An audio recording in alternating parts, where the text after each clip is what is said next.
Ya, shalom. Selamat sore saudara semua yang saya kasih dalam Tuhan. Saya sungguh bersyukur bahwa sepanjang hari Minggu ini saya boleh melayani di gereja Betani Nginden. Dan saya melihat gereja ini bertumbuh, jemaatnya memuji menyembah Tuhan dengan luar biasa. Dan senang juga bertemu dengan teman saya, Pastor Aswin. Dan terima kasih untuk undangannya, untuk bisa saya melayani sepanjang hari Minggu di tempat ini. Baik saudara-saudara, kita buka hati kita untuk dengar firman Tuhan. Dan judul firman Tuhan yang saya sampaikan pada sore ini adalah Progress of Faith atau pertumbuhan iman.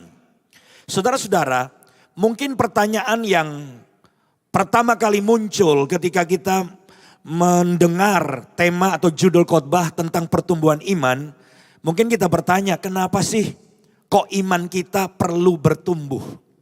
Bukankah sudah cukup saya percaya kepada Yesus, menerima Yesus, dan saya sudah diselamatkan? Tapi mengapa iman kita perlu bertumbuh? Jawaban yang jelas yang saya bisa katakan adalah karena hidup kita ditentukan oleh iman kita. Kalau iman kita nggak bertumbuh, iman kita kecil, maka kita hanya menerima perkara kecil. Tetapi kalau iman kita bertumbuh dan iman kita menjadi iman yang besar, maka kita akan menerima perkara-perkara yang besar. Mari kita lihat bersama-sama ayat yang penting sekali dari Injil Matius pasal yang ke-9 ayat 29b. Matius pasal 9 ayat 29b, Yesus berkata, "Jadilah kepadamu menurut imanmu." Jadilah kepadamu menurut imanmu. Jadi kalau iman kita tidak bertumbuh, iman kita kecil, maka yang terjadi pada kita adalah hal yang kecil. Tapi kalau iman kita bertumbuh, iman kita menjadi besar, maka kita akan menerima perkara-perkara yang besar. Itu sebabnya sore ini saya katakan tidak ada pilihan lain. Semua kita harus mengalami pertumbuhan iman. Yang menjadi pertanyaan adalah bagaimana caranya iman kita bertumbuh? Bagaimana caranya iman kita itu ada progres ke depan? Bukan sekedar jadi Kristen, datang gereja, dikhotbahin pulang, udah 10 tahun begitu aja, 15 tahun begitu-begitu aja. Nah, hari ini kita akan melihat ada 5 cara bagaimana Tuhan membangun iman seseorang. Ada 5 cara yang Tuhan pakai untuk bisa membangun iman kita. Mari kita mulai dengan belajar bersama-sama. Yang pertama, cara yang pertama adalah iman dibangun melalui impian atau dream. Saudara-saudara, ada banyak orang yang mungkin pernah mendengar ya orang bilang saya mengalir saja, ke depannya saya mengalir saja. Saya nggak setuju. Saya ingin setiap anak Tuhan ke depan itu punya impian. Dan bukan hanya punya impian, tapi impian yang besar. Sehingga dalam kita menjalani hari-hari kita ada tujuan. Orang jadi bosan karena apa? Bangun tidur gak ada tujuan. Tapi kalau kita punya impian, punya dream, maka kita bergerak ke arah impian kita. Dan saya ingin semua kita punya dream, punya impian. Dan saya mengharap impiannya bukan impian kecil. Ya, oh saya punya impian ya nggak muluk-muluk, punya satu ruko, saya mau dagang, buka toko di situ. Jangan saudara. Saya ingin saudara punya impian yang besar. Karena kalau kita punya impian yang besar, maka itu akan menarik iman kita. Saya ingat ketika saya memulai gereja, dulu namanya Nafiri Allah dan kemudian berubah menjadi Nafiri Discipleship Church. Sekarang gereja kami namanya NDZ. Saya ingat ketika kami mulai, saya masih umur 25 tahun, jemaat baru 15, kemudian bergerak naik 50, bergerak naik 100. Tapi anehnya tiap kali saya berdoa, Tuhan memberikan vision. Saya melihat dalam vision itu, saya lagi khotbah saudara. Dan Tuhan meyakinkan dalam hati saya, ini gereja kamu. Dan saya gak percaya kenapa, saya lagi khotbah di gereja yang besar. Yang jemaatnya belasan ribu. Tetapi itu selalu datang menjadi vision. Saya selalu melihat itu. Dan itu kemudian menjadi impian, menjadi dream. dalam pelayanan saya. Dan rupanya itu menarik iman saya. Mulai bergerak. Karena jemaat kemudian naik menjadi 1.000, menjadi 2.000. Kemudian kita mulai membeli tempat yang baru, terus bergerak. Dan dream ini ternyata membuat saya mulai meyakini bahwa Tuhan melakukan hal-hal yang besar dalam hidup kita. Kalau Tuhan berkenan, maka tahun ini akan dimulai pemancangan tiang yang pertama. Gereja NDC di Jakarta akan membangun sebuah gereja yang berkapasitas kurang lebih 12.000 orang. Dan saya berpikir apa yang menjadi dream saya dengan anugerah Tuhan sebentar lagi akan menjadi kenyataan. Di dalam Efesus pasal 3 ayat 20, coba kita lihat saudaraku.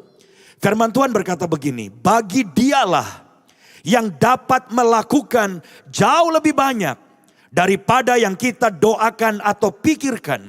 Seperti yang ternyata dari kuasa yang bekerja di dalam kita. Jadi dream itu saudaraku menarik iman kita. Sehingga kita percaya bahwa melalui hidup kita Tuhan melakukan perkara besar. Tuhan melakukan sesuatu yang jauh lebih besar daripada apa yang kita doakan, daripada apa yang kita pikirkan. Saya berharap setiap kita punya impian, apalagi banyak orang muda di sini. Jangan hidup hanya mengalir, miliki impian yang besar. Karena impian yang besar itu menarik iman kita, memperbesar iman kita, membangun iman kita. Yang setuju katakan amin. Dan kita berikan kemuliaan yang paling meriah bagi Tuhan. Haleluya. Yang kedua, bagaimana caranya Tuhan membangun iman kita? Yang kedua, iman dibangun melalui tindakan. Ini yang kedua. Jadi sesudah kita punya impian, punya dream saudara, Tuhan gak ingin kita hanya mimpi. Dan mimpi saja. Sebab kalau kita hanya punya impian tetapi kita tidak mau bertindak, maka impian kita hanya tinggal impian. Saya tidak tahu keadaan saudara. Mungkin ada beberapa saudara yang sedang menghadapi sesuatu yang besar. Dan saudara harus mengambil keputusan. Tapi saudara tahu bahwa keputusan ini sangat beresiko. Dan saudara mulai takut. Saudara mulai khawatir. Dan saudara berpikir udah deh, saya nggak ambil keputusan deh. Saya ingin katakan pada saat kita takut. Dan kemudian kita tidak mengambil keputusan. Sebenarnya itu adalah sebuah keputusan. Keputusan untuk tidak membuat keputusan. Dan saya ingin katakan hidup kita akan mandek. Nggak ada kemajuan. Saya ingin kita semua bukan hanya bicara, saya percaya. Bukan hanya berkata saya beriman kepada janji Tuhan. Tetapi kita mau bertindak saudara. Perhatikan Yakobus pasal 2 ayat yang ke-26. Yakobus pasal 2 ayat 26 berkata begini. Sebab seperti tubuh tanpa roh adalah mati, demikian juga iman tanpa perbuatan-perbuatan adalah mati. Jadi kalau kita bilang saya percaya, saya beriman, tetapi kita tidak berani melakukan action, gak berani melakukan tindakan, maka sebenarnya itu bukan iman. Itu adalah hal yang iman kita mati dikatakan oleh Alkitab tadi. Jadi saudara-saudara hari ini apa yang sedang kau hadapi? Mungkin ada keputusan yang beresiko. Tapi saya katakan berdoa. Minta hikmat Tuhan. Pulang dari tempat ini. Ambil keputusan. Sebab apa ketika engkau melangkah dengan iman. Maka imanmu akan naik kelas saudara-saudara. Saya ingat ketika Mall Central Park lagi dibangun. Kalau saudara sering ke Jakarta, mungkin saudara pernah pergi ke Mall Central Park. Dan sekarang Mall Central Park itu disebut mall yang paling ramai di Jakarta. Nggak ada yang lebih ramai lagi. Kalau hari Minggu seperti ini, jalan aja susah. Ada 200.000 orang yang datang di mall itu. Mungkin juga karena banyak gereja. Dan gereja NDC juga ada di situ. Saya ingat ketika mall itu lagi dibangun saudara-saudara. Dan hampir selesai tahun 2009. Saya lagi jalan di Jalan Es Parman, itu depan mall yang lagi dibangun. Tiba-tiba Roh Kudus menggerakkan saya untuk berhenti mampir di mall yang hampir selesai itu. Ketemu dengan seorang pemimpin di situ, CEO-nya anak Tuhan. Saya bilang, saya dengar di mall ini ada tempat yang mau dijual dan bisa dibuat jadi gereja. Dan dia bilang, CEO-nya bilang, oh ya betul. Tapi Bapak orang yang nomor 7.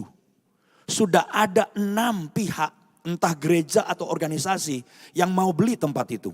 Dek, saya langsung lemes saudara. Saya nomor 7, waiting list.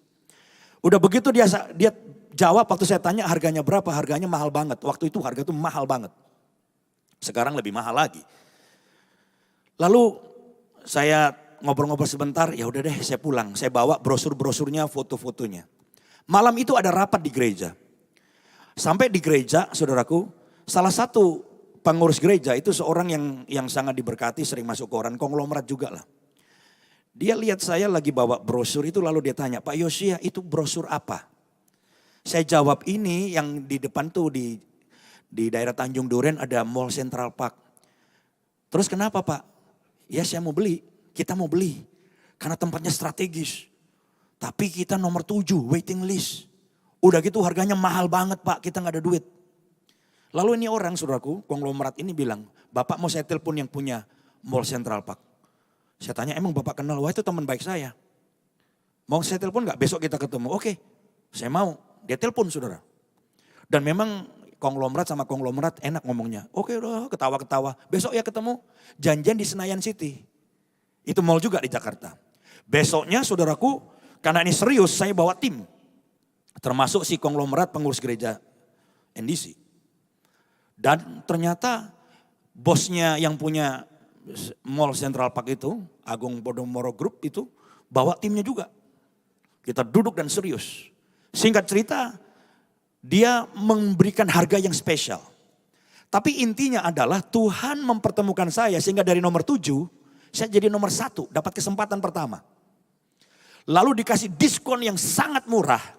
Walaupun tetap mahal, karena memang harganya memang yang pantas gitulah, memang mahal. Terus bilang saya mikir nggak punya duit. Terus yang di sebelah saya si konglomerat bilang ambil pak. Dalam hati saya, lu nggak ngomong sih gua yang bayar, gitu. Enak kan saya saudara. Terus si yang punya Central Park bilang gini, kalau Bapak Pendeta keluar dari pintu kantor saya, harganya akan berubah kembali normal. Dan Bapak waiting list nomor 7. Jadi Bapak mesti putuskan hari ini. Saya tidak punya waktu banyak berpikir saudaraku. Uangnya begitu besar dan gereja gak punya. Saya doa. Sementara saya doa, tiba-tiba dia nyeletuk. Pak Pendeta tahu gak? Saya ini pengusaha, banyak proyeknya di mana-mana. Emang Bapak pikir duitnya semua udah ada duitnya? Nggak ada Pak. Tapi saya pengusaha, saya punya iman. Saya bangun banyak tempat, duit nggak begitu tersedia. Masa Pak Pendeta kalah sama saya? Wah, saya mulai panas saudaraku. Dia bilang begitu. Lalu saya doa. Terus Tuhan memberikan karunia roh. Karunia iman. Untuk saya percaya bahwa Tuhan akan menolong saya. Langsung saya bilang, baik Pak, saya putuskan, saya ambil. Sebelah saya juga kaget, wih duitnya dari mana gitu. Lalu si konglomerat berdiri, saya ikut berdiri. Dia ulurkan tangannya, saya ulurkan tangan, kita salaman. Dia duduk tanda tangan, saya tanda tangan. Kan tanda tangan gak bayar, bayarnya ntar saudaraku. Begitu saya tanda tangan, ini si konglomerat ini, pengurus gereja, dia senggol saya lagi. Bapak beli emang ada duitnya? Lah tadi dia suruh saya beli. Giliran saya tanda tangan bilang emang Bapak ada duitnya? Saya gak jawab. Saya tanda tangan, saya berdoa dikasih 1 minggu untuk bayar tanda jadi. Dan cukup besar. Singkat cerita saudaraku, mujizat demi mujizat terjadi. Sampai kita renov tempatnya sampai siap tahun 2010 saudara. Dan itu ibadah pertama saudara-saudara yang datang 136. Saya bilang sama semua pengurus gereja, kita gak ada duit. Kita harus berdoa Tuhan kirim jiwa-jiwa. Kalau bisa sampai 1000 orang di akhir tahun, maka kita bisa selamat. Karena jemaat akan menyumbang. Ya, dan itu bisa membuat kita punya nafas, saya bilang gitu. Saudara tahu sampai akhir tahun yang datang bukan 1000. Yang datang hampir 2000 saudara. Kita buka ibadah kedua, ibadah ketiga, ibadah keempat. Sekarang 6 kali ibadah. Dan minggu kemarin yang hadir total 10.600 dan naik terus. Dan udah lunas. Yang saya mau katakan di sini adalah begini. Ketika kita mengambil tindakan iman. Kadang-kadang hitungannya itu gak masuk. Tapi Tuhan memberikan keyakinan. Ambil langkah iman. Dan ketika itu kita lakukan, iman kita naik kelas. Dan mujizat terjadi dalam hidup kita. Yang percaya katakan amin. Dan berikan kemuliaan bagi Tuhan. Saya ingat ketika saya remaja pemuda. Saya itu besarnya juga di sekitar Surabaya ini sebelum saya pindah ke Jakarta. Saya ikut KKR di Stadion Gelora 10 November ya. Itu lapangan bola. Saya masih ingat pendetanya itu orang bule dari Amerika saudaraku. Dan itu kebaktian, kebangunan rohani dan kesembuhan ilahi. Jadi malam itu saya duduk di tribun yang tinggi saudaraku. Dan banyak orang datang. Dan KKR itu agak unik. Karena orang-orang yang datang dengan berbagai macam penyakit. Itu dikumpulkan menurut jenis penyakitnya. Yang datang buta itu dikumpulkan buta-buta semua. Yang datangnya lumpuh gak bisa jalan atau pokoknya ada masalah dengan kakinya. Dikumpulin lumpuh semua dan berbagai macam penyakit yang lain. Lalu kemudian dikasih pagar pakai tali saudaraku. Masing-masing kelompok itu. Pendetanya mulai khotbah. Tentang kuasa Yesus. Bahwa tidak ada penyakit yang terlalu berat yang Yesus gak bisa sembuhkan. Yesus dokter dan segala dokter. Selesai khotbah. Pendetanya mulai mau mendoakan. Ya, orang-orang sakit. Yang pertama dia mendoakan yang buta. Yang buta percaya Yesus menyembuhkan. Semua bilang amin. Biasalah kalau cuma ditanya percaya pasti amin bilangnya. Kemudian si pendeta bilang sekarang buka tali. Yang memagari yang buta-buta itu. Lalu pendetanya bilang dalam nama Yesus. Yang buta lari. Disuruh lari. Yang buta bingung saudara. Saya lihat dari tribun itu yang buta pada goyang-goyang palanya. Banyak yang pakai kacamata hitam.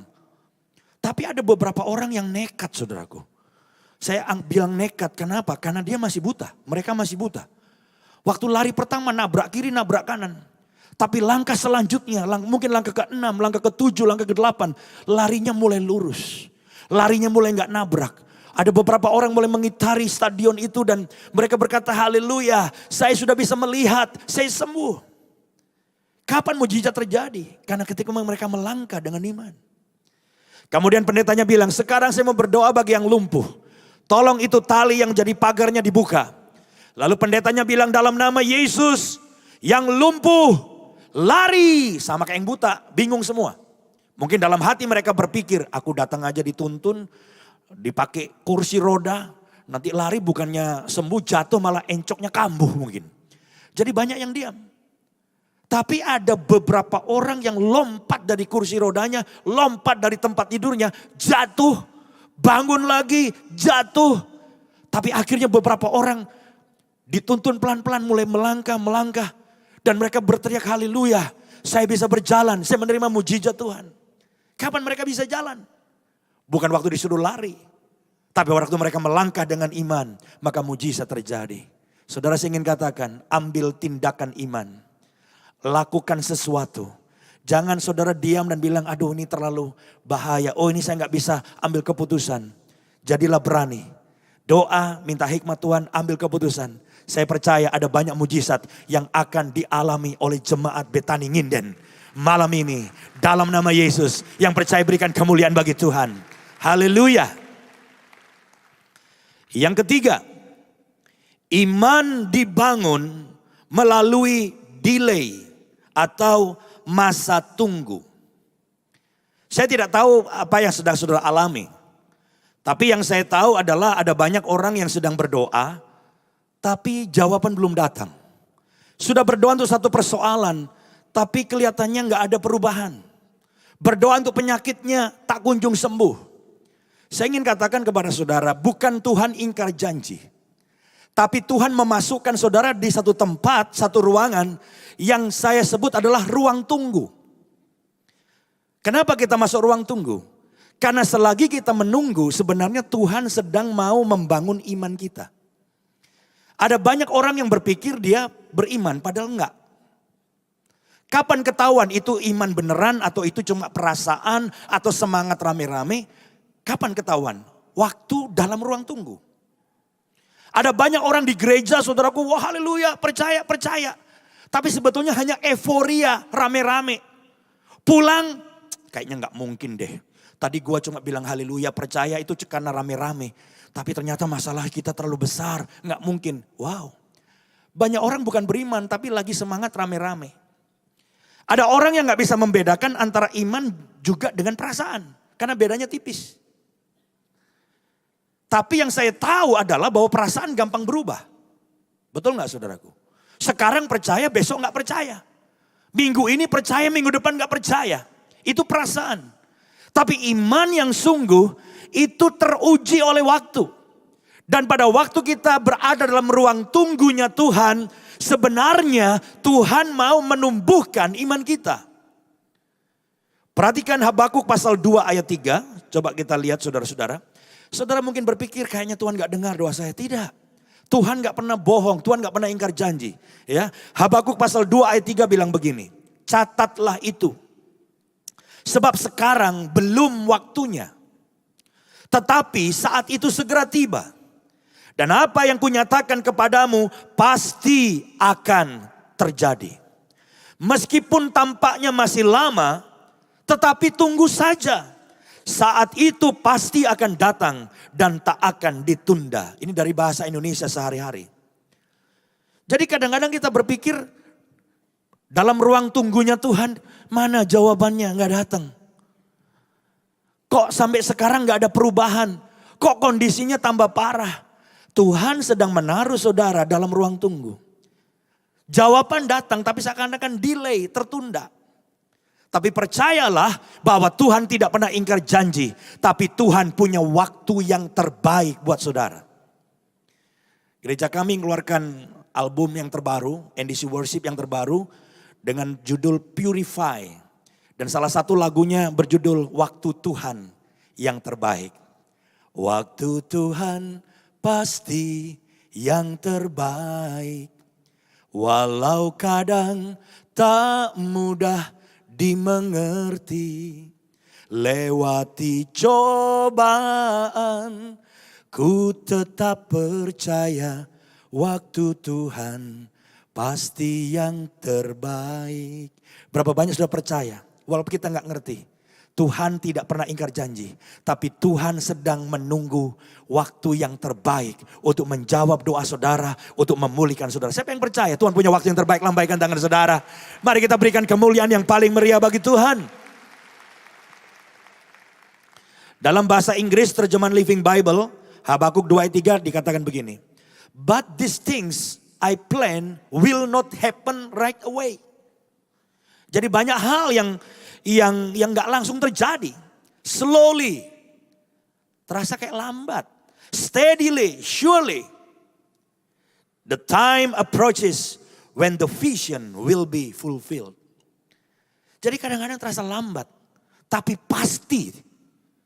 Dan akan terjadi dalam hidup saudara. Saya mau katakan dalam nama Yesus. Akan ada satu hari di mana engkau akan dipulihkan.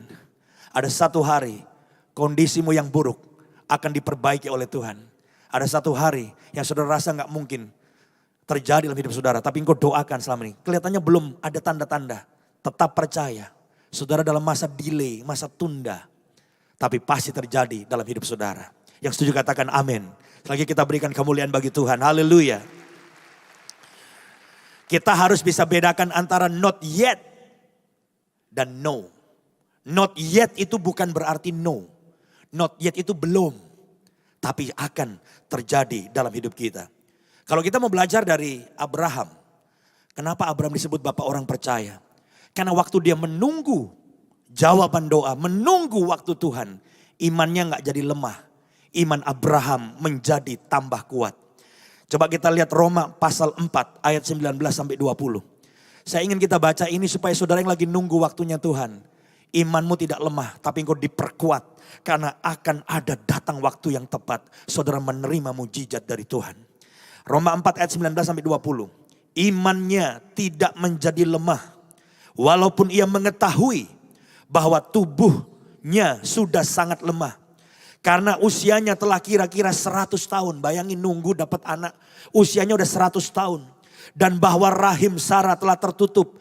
Kalau wanita udah tua udah menopause. Rasanya gak mungkin punya anak. Ayat 20. Tetapi terhadap janji Allah. Ia tidak bimbang. karena ketidakpercayaan, malah ia diperkuat.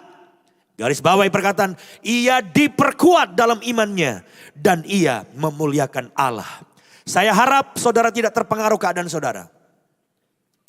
Mungkin keadaanmu tambah buruk. Sama seperti Abraham dan Sarah. Nunggu anak tambah tua. Saranya menopause. Wah, rasanya tambah gak mungkin. Kalau Tuhan mau bekerja, bukan membaik, terus sembuh enggak. Kadang-kadang parah, bisa tambah parah. Jangan batasi kuasa Tuhan, tapi tiba-tiba dalam satu hari mujizat bisa terjadi dalam waktunya Tuhan. Karena bagi Tuhan tidak ada yang mustahil. Yang percaya katakan amin dan berikan kemuliaan bagi Tuhan. Haleluya. Yang keempat, iman dibangun melalui pencobaan atau difficulties. Saya berharap tidak ada di sini orang yang kalau punya masalah, masalahnya ditengking. Kita ini orang karismatik yang dikit-dikit tengking masalah. Saya ingin katakan kepada saudara, tidak ada masalah yang sedang kau hadapi itu yang kebetulan. Tidak ada. Masalah yang sedang kau hadapi Tuhan tahu persis. Dan saya mau katakan bahwa itu seizin Tuhan. Tidak mungkin saudara sebagai anak Tuhan kena masalah, kena persoalan, Tuhan gak tahu. Atau Tuhan gak izinkan, gak mungkin. Apapun masalah saudara, itu izin Tuhan. Loh, tujuannya apa? Kenapa Tuhan izinkan kita punya masalah, punya kesulitan? Tujuannya adalah lewat masalah, imanmu dibangun. Saya jarang, bahkan gak pernah lihat ya, orang dalam kondisi yang comfort zone, semua oke, growing imannya. Yang saya lihat adalah ada banyak orang hidupnya diubahkan, karakternya diubahkan, sombong jadi rendah hati, nggak pernah doa jadi suka berdoa. Itu justru ketika ada masalah. Itu sebabnya ketika kita punya masalah, kita harus menerimanya dan bersyukur. Dan berita baiknya adalah tidak mungkin masalah itu melampaui kekuatan saudara. Karena Alkitab bilang, pencobaan yang kamu alami, masalah yang kau alami itu masalah biasa. Jangan pernah bilang masalah itu luar biasa. Masalahmu biasa kata Alkitab. Dan tidak melebihi kekuatanmu. Dan Tuhan sudah memberikan rencana pertolongannya sudah ada. Jalan keluar kepadamu. Jadi hari ini hadapi masalah saudara. Jangan mengomel, jangan ngeluh. Izinkan masalah itu membangkitkan iman saudara. Kalau kita lihat dalam 1 Petrus pasal 1, coba kita lihat ayat 6 sampai 7a. Ya. 1 Petrus pasal 1 ayat 6 sampai 7a. Firman Tuhan bilang begini, bergembiralah akan hal itu. Sekalipun sekarang ini kamu seketika harus berduka cita oleh berbagai-bagai pencobaan. Pencobaan masalah bikin kita susah, betul. Ayat 7 perhatikan, maksud semuanya itu, penderitaan yang kita alami, masalah yang kita alami itu punya maksud. Maksud semuanya itu ialah untuk membuktikan kemurnian imanmu. Makanya iman kita harus murni. Ada banyak orang Kristen imannya gak murni. Ikut Yesus supaya kaya. Ikut Yesus semua mudah. Ikut Yesus pokoknya semua lancar. Boleh-boleh aja, tapi kalau saudara ikut Yesus seperti itu, kena masalah, Anda akan kecewa. Kita harus punya iman yang murni. Saudara tanya sama saya, iman yang murni itu seperti apa? Ikut Yesus karena kita mau mengabdi. Ikut Yesus karena kita bersyukur. Yesus sudah berkorban buat kita. Yesus sudah memberikan darahnya bagi kita. Yesus sudah memberikan nyawanya bagi kita. Supaya kita yang berdosa, yang seharusnya masuk neraka, kita diselamatkan. Kita diampuni. Kita punya hidup yang kekal. Kita punya sorga. Jadi kita nih ikut Yesus kenapa? Tuhan terima kasih. Engkau sudah menyelamatkan aku. Aku mau melayani Engkau. Aku mau mengabdi kepadamu. Aku mau memuliakan Engkau. Mungkin ada yang bilang gini, tapi kan kita butuh berkat Pak. Kita kan butuh pertolongan Tuhan juga, betul. Tapi itu tidak boleh jadi tujuan utama. Itu hanya bonus. Makanya Alkitab bilang cari Tuhan. Cari kerajaannya. Dan segala kebenarannya. Yang lainnya bonus. Siapa yang percaya ketika engkau cari Tuhan sungguh-sungguh. memuliakan Tuhan, mengabdi pada Tuhan, melayani Tuhan sungguh-sungguh. Yang lain Tuhan cukupi, yang lain Tuhan bereskan, dan semuanya yang kita butuhkan Tuhan berikan pada kita. Siapa yang percaya yang ikut Tuhan sungguh-sungguh, bonusnya pasti dapat juga. Siapa yang percaya, lambaikan tangan saudara. Wow, luar biasa teman, berikan kemuliaan bagi Tuhan. Haleluya. Jadi berkat-berkat itu bukan tujuan utama, itu hanya bonus. Cari Tuhan dan kebenarannya, pasti saudara dapat bonusnya. Jangan dibalik. Jadi ternyata persoalan itu saudaraku, selain meningkatkan iman, tapi juga memurnikan iman kita. Jadi hari ini nikmati persoalanmu. Bersyukur dan bilang, Tuhan, aku mau naik kelas. Imanku mau bertumbuh. Aku lewat persoalan, aku mau melihat kuasa Tuhan dinyatakan. Ya, jadi ini yang keempat. Yang kelima, yang terakhir. Bagaimana iman kita dibangun? Iman dibangun melalui penyelamatan Tuhan atau deliverance. Jadi benar saudaraku, iman kita bertambah kuat karena apa? Karena kita punya pengalaman. Pengalaman apa? Ditolong Tuhan. Diselamatkan Tuhan. Mengalami kebaikan Tuhan itu juga cara yang, salah satu cara, ini yang kelima. Supaya apa? Iman kita dibangun. Jadi kita harus menjadi orang Kristen yang selalu mengingat pertolongan Tuhan. Siapa di sini yang pernah mengalami pertolongan Tuhan yang luar biasa? Coba, yang pernah ngalamin pertolongan Tuhan. Bisa gak saya minta angkat tangan saudara? Yang pernah ngalamin pertolongan Tuhan.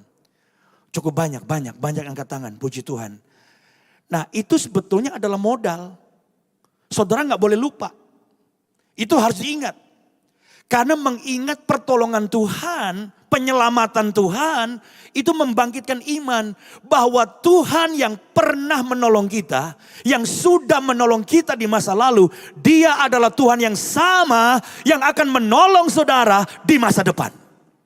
Yang percaya katakan amin. 2 Korintus pasal 1 ayat yang ke-10, coba kita baca saudaraku. 2 Korintus pasal 1 ayat ke-10. Perhatikan, dari kematian yang begitu ngeri, Ia telah, garis bawahi kata telah, dan akan, garis bawahi akan, menyelamatkan kami. Kepadanya kami menaruh pengharapan kami, bahwa Ia akan menyelamatkan kami lagi. Pertanyaan saya adalah, dari mana kita punya harapan? Bahwa Dia, Tuhan, akan menyelamatkan kita lagi. Nah, perhatikan, kita balik ke ayatnya, coba ditampilkan lagi ayatnya. Perhatikan, dari kematian yang begitu ngeri, Ia telah. Saya mau tanya, kalau telah artinya sudah terjadi apa belum? Sudah. Telah ini sudah terjadi, udah dapat pengalaman. Tuhan sudah menolong kita. Ini yang harus diingat, karena penyelamatan Tuhan, deliverance from God, itu adalah menjadi kunci untuk kita punya iman yang kokoh. Ya, Ia telah dan akan. Saya berharap saudara tidak pernah melupakan bahwa Tuhan telah menolong kita di masa lalu. Dan Tuhan yang telah menolong kita di masa lalu, Dia Tuhan yang sama akan menolong kita ke depan. Jadi hari ini jangan pulang dengan bimbang dan ketakutan. Ingat, Dia telah menolong saudara dulu. Dia akan menolong saudara ke depannya. Dan ini menjadi kuncinya. Kenapa Daud itu orangnya berani banget. Daud itu punya iman luar biasa. Waktu Daud membawa ransum, saudaraku, dia disuruh bawa makanan oleh ayahnya. Untuk makanan kakak-kakaknya. Kakaknya Daud itu tentara. Tentara Israel, prajurit bangsa Israel. Jadi dia itu gak punya pengalaman perang. Daud itu badannya kecil, masih muda, gak punya pengalaman perang, wajahnya imut-imut, Alkitab bilang kemerah-merahan, gak ada pengalaman. Tapi begitu dia sampai di medan perang, lalu dia mendengar ada orang Filistin yang badannya tinggi besar, kayak raksasa, menghina bangsa Israel, menghina Allah Israel. Siapa namanya? Goliat. Goliat menghina bangsa Israel, menghina Allahnya Israel. Semua tentara Israel itu gemetar, takut saudara. Tapi Daud yang bawa ransum makanan, dengar Goliat maki-maki, menghina bangsa Israel, menghina Allah Israel. Daud bukannya takut, dia marah.